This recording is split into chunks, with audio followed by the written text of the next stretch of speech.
Now, I don't know if you can see it, because it looks on my camera that you're getting a lot of glare on the water. But if you look closely, you see all the water movements?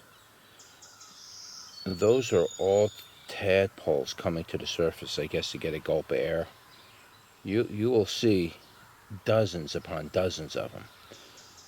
And this is just one area. They're mostly coming up right over there. But they're also coming up in other areas of the pond as well. It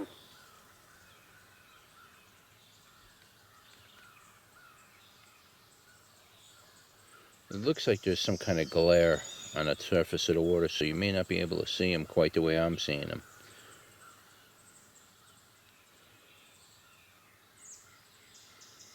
But all those little movements you see in the water,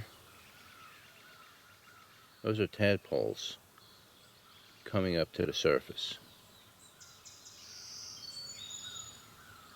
They're all over. There's got to be at least 100 of them in here.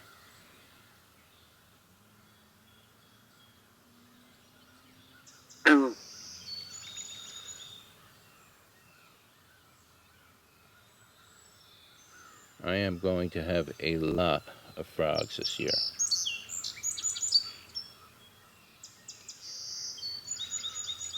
Now, they still got their tails on them, from what I can see, but it looks like they're getting legs. So it's not going to be long before they actually start to emerge, and my pond becomes littered with frogs.